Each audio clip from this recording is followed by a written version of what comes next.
নমস্কার, তোমাদের সকলের প্রিয় পাঠশালায় আরো একটি নতুন ক্লাস নিয়ে হাজির হলাম তোমাদের সামনে। আজকে আমি তোমাদের সাথে আলোচনা করব ক্লাস 3 ফাইনাল এক্সাম 2025 রায়মাটির কোয়েশ্চেন ব্যাংকের পরিবেশের অষ্টম স্কুলটি প্রশ্ন উত্তর।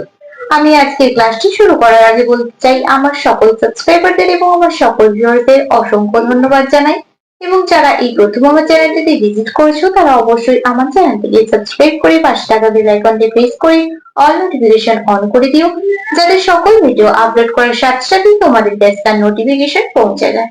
আমি আজকে ক্লাসটি শুরু করে দিচ্ছি, সকলে মন দিয়ে দেখে নাও। অষ্টম স্কুলটির নাম হলো টাকি গভর্নমেন্ট হাই স্কুল। একই প্রশ্নটি আছে, সঠিক উত্তরটি পেয়েছি, লেখো যে কোনো ছয়টি আমি প্রত্যেকটি লিখে দেখাচ্ছি। কয়েক প্রশ্নটি আছে, অনেক ছোট ছোট জলকণা থাকলে মেঘ ছাই ছাই সাদা না কালো রঙের দেখায়? অনেক ছোট ছোট জলকণা থাকলে মেঘ কালো রঙের দেখায়। বাতাসে ধোঁয়া ধুলো না কুয়াশা থাকলে শ্বাসকষ্ট হয়? বাতাসে ধুলো থাকলে শ্বাসকষ্ট হয়। অমাবস্যার পর চাঁদ ওঠে পূর্ব পশ্চিম না উত্তর আকাশে? অমাবস্যার পর চাঁদ ওঠে পশ্চিম আকাশে। বাড়ি তৈরি হলো কুটির শিল্প, বৃহৎ শিল্প না নির্মাণ শিল্প? বাড়ি তৈরি নির্মাণ শিল্প। রামধনু দেখার সময় সূর্য আমাদের পিছনে সামনে না উপরে থাকে? রামধনু দেখার সময় সূর্য আমাদের পিছনে থাকে। হৃৎপিণ্ডের কাজ চালু করার জন্য প্রতি মিনিটে 40, 50 না 60 বার চাপ দিতে হয়? হৃৎপিণ্ডের কাজ চালু করার জন্য প্রতি মিনিটে 60 বার চাপ দিতে হয়।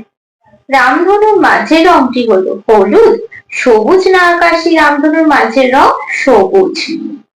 তারপরে দুই প্রশ্নটি বলেছে, দেখো শূন্যস্থান পূরণ করো যে কোনো ছয়টি। ড্যাশ মাটিতে গাছপালা তাড়াতাড়ি বেড়ে ওঠে?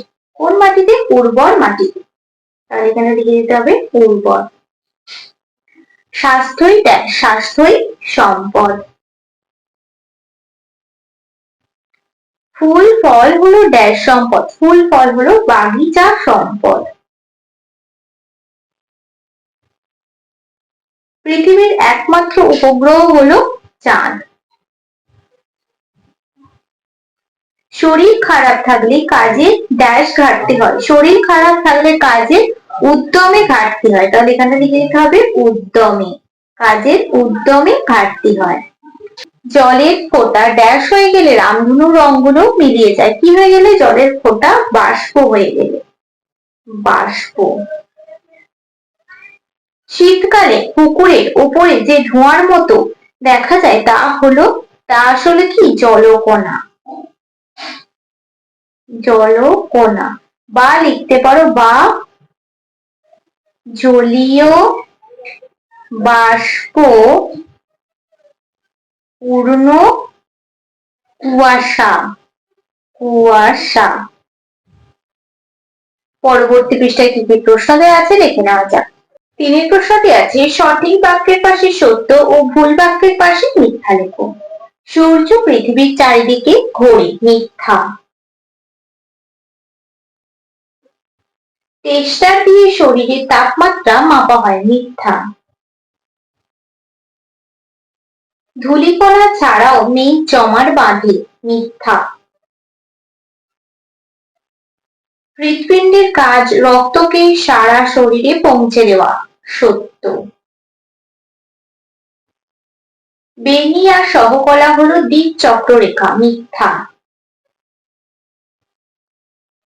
চারেরটা বলেছে বেমানান শব্দটি খুঁজে গোল করে দাও।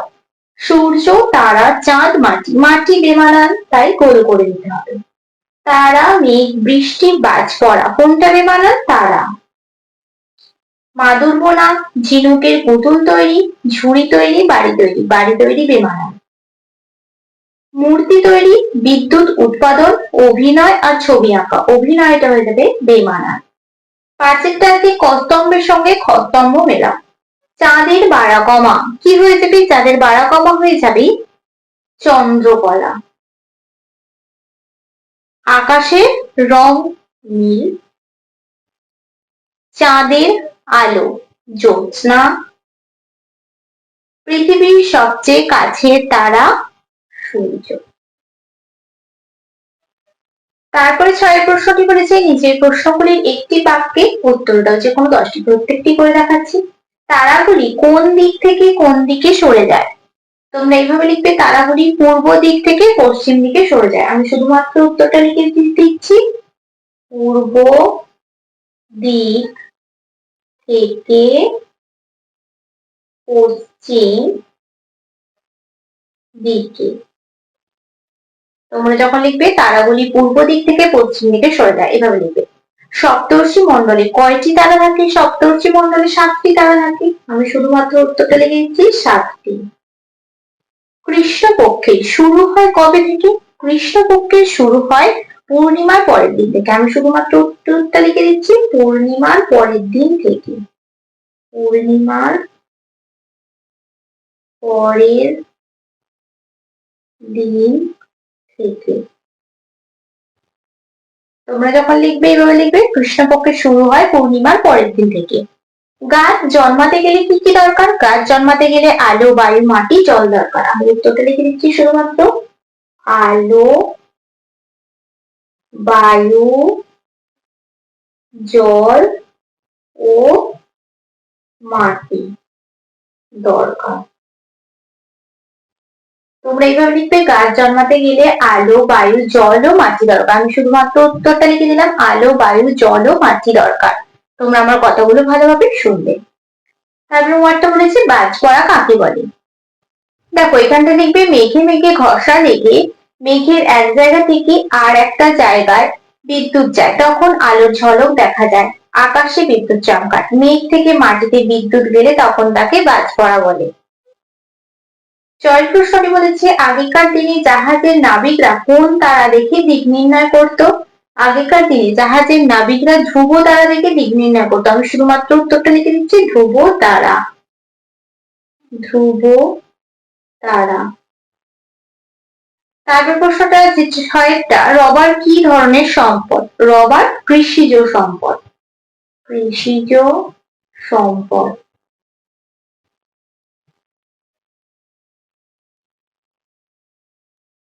এমন একটি গ্রহের নাম লেখো যেটিতে মানুষ বাস করে। কোন গ্রহ? পৃথিবী। পৃথিবী। দিগন্ত রেখার অপর নাম কি? দিগন্ত রেখার অপর নাম দিক চক্র রেখা। দিক চক্র রেখা। ইয়ারটা বলেছে বৃহৎ শিল্প কাকে বলে? দেখো এটা বলবে, যে শিল্প তৈরিতে বড় বড় যন্ত্রপাতি লাগে, অনেক জায়গা লাগে, প্রচুর মূলধন লাগে, অনেক লোকজন লাগে, তাকে বৃহৎ শিল্প বলে। যেমন সিমেন্ট শিল্প, বস্ত্র শিল্প, আর একটা লিখতে পারো কাগজ শিল্প ইত্যাদি। তারপর প্রশ্নটা বলেছে রামধনু রঙের ছটা কিভাবে তৈরি হয়? দেখো এখানটা লিখবে, যে বৃষ্টি থামার পর রোদ উঠলে আমরা আকাশে রঙের ছটা দেখি। এই রঙের ছটায় তখন সূর্য থাকে আমাদের মাথার পিছনে। অনেক অনেক ছোট ছোট জলের ফোঁটা দেখা যায়। সেই জলের ফোঁটার উপর সূর্যের আলো পড়ে এবং এক একটা ফোঁটা থেকে এক রঙের আলো আমাদের চোখে আসে। যে ফোঁটা থেকে যে রঙের আলো আসে তাকে সেই রঙের দেখায়। এভাবেই আমরা বৃষ্টি থামার পর রঙের ছটা দেখতে পাই। তারপরে প্রশ্নটি বলেছে গাছ প্রাণীদের কি কি উপকার করে? দেখো লিখেছে, গাছ প্রাণীদের নানা উপকার করে, যেমন ফুল দেয়, ফল দেয়, শাকসবজি দেয়, কত পাখি গাছে বাসা বাঁধে, আসবাবপত্র তৈরি হয়, অক্সিজেন যোগান দেয়, কাগজ তৈরি হয়, ঔষধ তৈরি হয় ইত্যাদি। 7টা বলেছে, দেখো পার্থক্য লেখো। গ্রহ ও নক্ষত্র। গ্রহ ও নক্ষত্রের পার্থক্য, গ্রহের নিজস্ব কোনো আলো নেই, নক্ষত্রের নিজস্ব আলো আছে। গ্রহ নক্ষত্রকে কেন্দ্র করে ঘোরে, নক্ষত্র গ্রহকে কেন্দ্র করে ঘোরে না। গ্রহ নক্ষত্রের তুলনায় বড় হয় না, নক্ষত্র গ্রহের তুলনায় অনেক বড় হতে পারে। তারপর হচ্ছে শুক্লপক্ষ ও কৃষ্ণপক্ষ। শুক্লপক্ষ অমাবস্যার পর শুক্লপক্ষ শুরু হয়, আর কৃষ্ণপক্ষ পূর্ণিমার পর কৃষ্ণপক্ষ শুরু হয়। শুক্লপক্ষে পূর্ণিমা হয়, কৃষ্ণপক্ষে অমাবস্যা হয়। তারপর পরের প্রশ্নটি বলেছি, দেখো পূর্ণিমা ও অমাবস্যার পার্থক্য। দেখো পূর্ণিমা লিখেছি, পূর্ণিমাতে চাঁদ দেখা যায়, আর অমাবস্যায় চাঁদ দেখা যায় না। পূর্ণিমা লিখেছি, দেখো চাঁদ সূর্য থেকে পৃথিবীর বিপরীত দিকে থাকে, অর্থাৎ পৃথিবী চাঁদ ও সূর্যের মাঝখানে থাকে। আর অমাবস্যায় চাঁদ সূর্য ও পৃথিবীর মাঝখানে থাকে, যার ফলে চাঁদের আলোকিত অংশ পৃথিবীর দিক থেকে দূরে থাকে। আগের প্রশ্নটা বলেছে নিচের প্রশ্নগুলির 2টি বা 3টি বাক্যে উত্তর দাও, যে কোনো 3টি। আমি 5টি লিখে রাখাবো। পরের প্রশ্নটি বলেছে, দেখো মেঘ কিভাবে সৃষ্টি হয়? দেখো এটা তোমরা লিখবে সূর্যের তাপে পুকুর, নদী, সাগরের জল বাষ্প হয়ে উপরে ওঠে। এই বাষ্প ধূলিকণার সঙ্গে মিশে আকাশে ভাসতে থাকে, তখনই মেঘের সৃষ্টি হয়। তারপরে ক্ষয়ের প্রশ্নটি বলেছে, দেখো সূর্য থেকে আমরা কি কি পাই। সূর্য থেকে পৃথিবীর দূরত্ব কত, সূর্য থেকে পৃথিবীতে আলো আসতে কত সময় লাগে, তিনটি প্রশ্ন করেছে। দেখো লিখেছি সূর্য থেকে আমরা আলো ও তাপ পাই। দ্বিতীয় প্রশ্নের অ্যান্সারটা সূর্য থেকে পৃথিবীর দূরত্ব 15 কোটি কিলোমিটার। তৃতীয় প্রশ্নের অ্যান্সারটা সূর্য থেকে পৃথিবীতে আলো আসতে সময় লাগে 8 মিনিট 20 সেকেন্ড। গয়ের প্রশ্নটি বলেছে ছায়াপথ কাকে বলে, পৃথিবী কোন ছায়াপথের অংশ। দেখো ছায়াপথ একেবারে রাতের আকাশের দিকে তাকালে কখনো কখনো আকাশের একদিক থেকে অন্যদিক অব্দি একটা আবছা আলোর আভা ছড়িয়ে থাকতে দেখা যায়। এই আবছা আলোর আভাটাই হয় ছায়াপথ। ছায়াপথকে আকাশে প্রায় উত্তর দক্ষিণে দেখা যায়। পৌরাণিক মতে ছায়াপথের অপর নাম আকাশগঙ্গা, ইংরেজি থেকে মিল্ক ওয়েভ বলা হয়। দেখো এখানে যে বলেছে পৃথিবী কোন ছায়াপথের অংশ, এটা লিখবে পৃথিবী আকাশগঙ্গা ছায়াপথের অংশ। তাহলে এখানে লিখে দিচ্ছে আকাশ গঙ্গা। তারপর ঘরের প্রশ্নটি বলেছে, দেখো কেউ জলে ডুবে গেলে বাঁচানোর জন্য তোমার কি কি করণীয়। কেউ জলে ডুবে গেলে জল থেকে তুলে এনে প্রথমে উপর করে শুয়ে পিঠের দুদিক চাপ দিয়ে জল বের করতে হবে। 2 তারপর চিৎ করে শুয়ে মুখের ভিতর কিছু থাকলে বের করে দিতে হবে। 3 মুখে মুখ দিয়ে শ্বাস দিতে হবে। 4 হৃদযন্ত্রের উপর চাপ দিতে হবে মিনিটে 60 বার অন্তত। প্রশ্নটি বলেছে শরীর সুস্থ রাখতে কি কি নিয়ম মেনে চলা উচিত। এই উত্তরটা লিখবে শরীর সুস্থ রাখতে সময় মেনে খাবার খাওয়া, জল পান করা আর ব্যায়াম করা দরকার। সাঁতার কাটা শরীরের পক্ষে খুব ভালো। তাহলে আজকের ক্লাসটি আমি এখানে শেষ করছি। খুব তাড়াতাড়ি আরো একটি নতুন ক্লাস নিয়ে হাজির হবো তোমাদের সামনে। যদি তোমাদের আজকের ক্লাসটি ভালো লেগে থাকে তাহলে অবশ্যই লাইক, কমেন্ট, সাবস্ক্রাইব এবং শেয়ার করতে ভুলবে না। সকলে সুস্থ থাকবে, স্বাভাবিক থাকবে। সকলকে অসংখ্য ধন্যবাদ জানাই।